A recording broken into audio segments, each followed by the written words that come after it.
Of course, in these launches they do mathematical calculations, simulations and models, taking into account celestial mechanics, velocity, acceleration, orbits, gravity, among other things. All according to the spherical model and what this implies. So that in this case it can happen perfectly.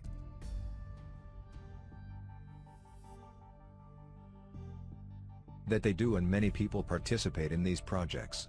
Engineers, physicists, researchers, among others. The results of all that are precise and scientific, yes. But another thing is to bring it to reality and that it could happen that way.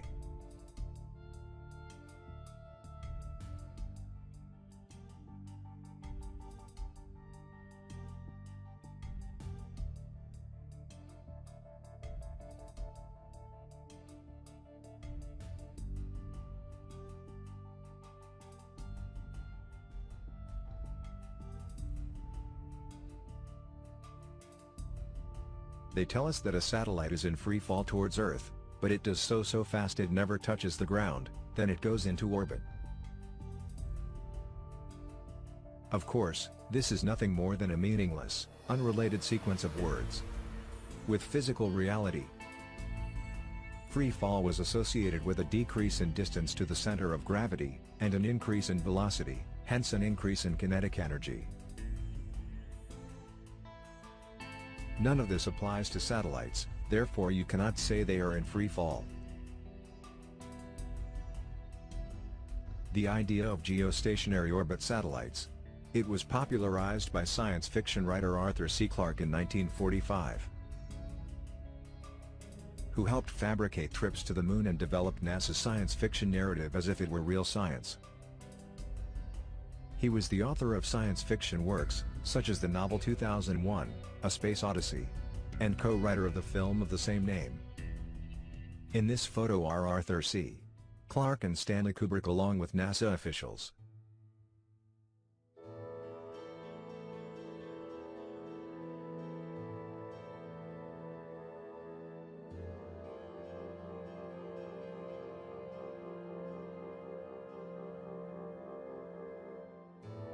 Here we see some covers of books and magazines with space stations, satellites and ships fictional, invented and drawn by various science fiction artists.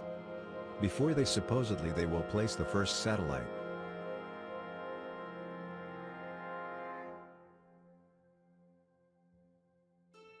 Scientists are the most easy to fool, and there is a very good reason for this. Scientists study nature and nature never cheats, but some people do. Arthur C. Clarke.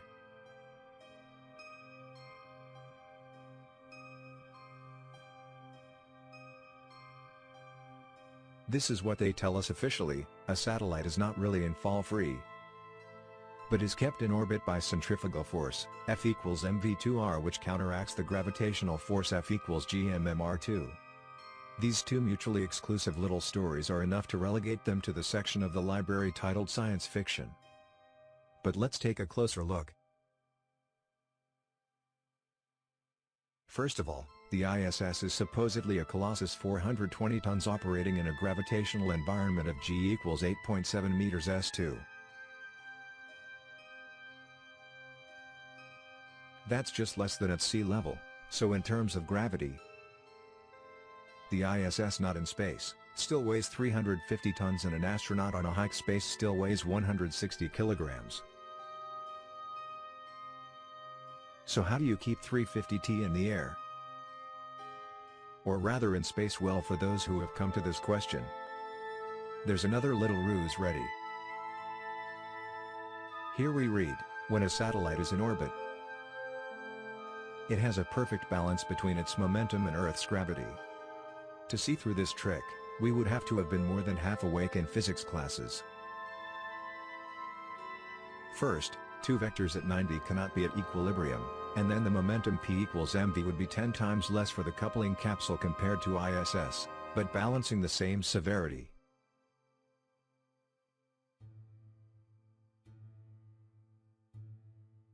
Second, the term momentum here plays with Newton's law of inertia, but this it is only applicable to rectilinear motion.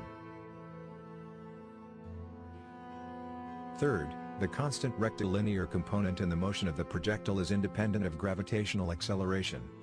And that means that even if the ISS were moving at the speed from the light, it would still crash in 5 minutes. After having circled many times, at a speed of 27,600 kilometers height, it would crash after less than 3,000 kilometers.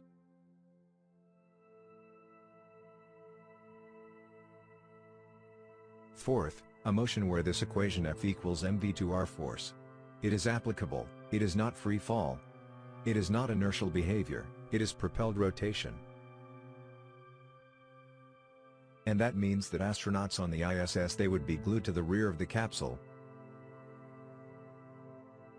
The propelling surface of power, if we leave for now the question of who or what is driving the ISS. In this simulation you can visualize where the sheet represent the astronauts. They would stick to the back, to the wall of the capsule or station.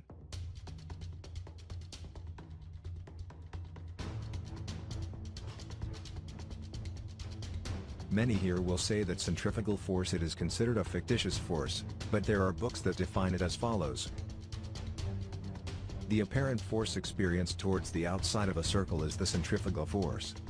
Is because the mass of the object resists centripetal acceleration inward that the object is experiencing.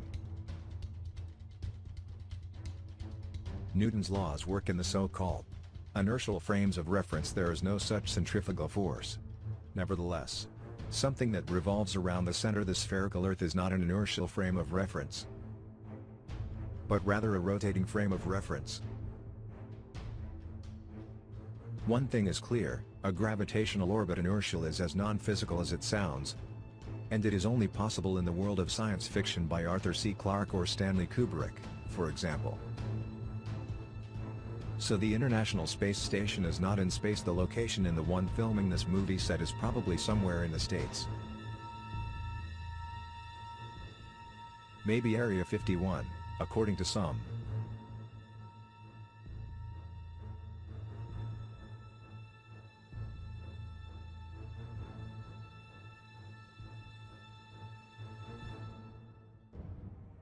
But many will say that the space station, it is real, because it can be tracked and you can see through its page where it goes to pass and go out to look at it with your own eyes or with a telescope. Well, they tell us that from one end to the other the station measures 109 meters. And in height it measures approximately 73 meters. Here a comparison with the size of a Boeing 747 airplane. In other words, the station is a little bigger than the plane. As seen here, it is not such a large object in relation to the sky. So they tell us that the station is between 330 and 435 kilometers within the Earth's atmosphere, and that it moves at a speed of 27,743 kilometers height. A commercial airplane flies between 10 and 12 kilometers of altitude. And see why this data is relevant. Here we see this video recorded by an amateur, who first verifies the ASON Live application. To know what day and at what time you will pass through your city that is in Holland. Because as many comment, yes, anyone can go out and record the ISS. It leaves at the indicated time and there it is in the sky, you see the light of what supposedly it's the space station. But seconds later another light appears, moving in the direction opposite and is identical. But this corresponds to an airplane. And it also moves at the same speed.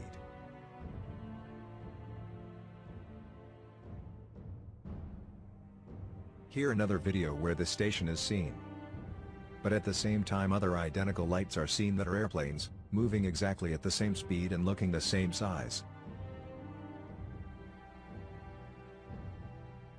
What a coincidence. These videos were captured with a simple camera, probably from a cell phone. Here other similar videos.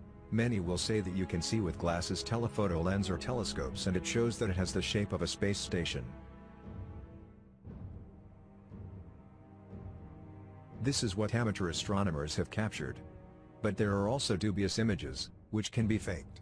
Almost all astronomers or amateurs who have captured it, show something of very little clarity. And they are only some photographs or videos that sometimes appear until in the media, those that are seen with more definition.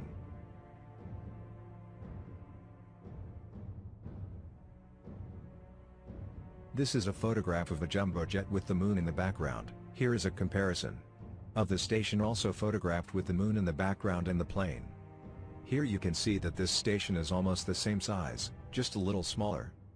Besides, if you compare the station in the photo with its supposed design structure, only the solar panels match. The other parts of its structure are missing. Remember, the space station is a little larger than a Boeing 747 plane, but this, according to the official, is 400 kilometers from altitude and a commercial airplane flies at only 10 kilometers. Compare two objects almost the same size, but one at 400 kilometers high and another at 10 kilometers, it is quite the difference altitude, but both look and move the same. At that altitude, the space station, it should not be seen in the vastness of the sky, or it should not be seen from the same size and intensity than a commercial airplane, nor move at the same speed. A commercial airplane travels at 800 kilometers height and the station at 27,000 kilometers height. It is an abysmal difference. The space station captured in those videos and photographs, it is not at all 400 kilometers. They tell us that the space station only moves west to east across the night sky for only a few minutes at most before it becomes invisible. The problem is that the station has been seen going from west to east and also from east to west. What is captured in these images can be from an airplane, a special drone, or another type of flying object made specifically for this purpose. With all the budget they manage, they can do anything. The International Space Station was designed like a long stick with no aerodynamic structure and to have the shape inside of a jumbo jet, where they do the astronaut shots. Then they added some solar panels and voila!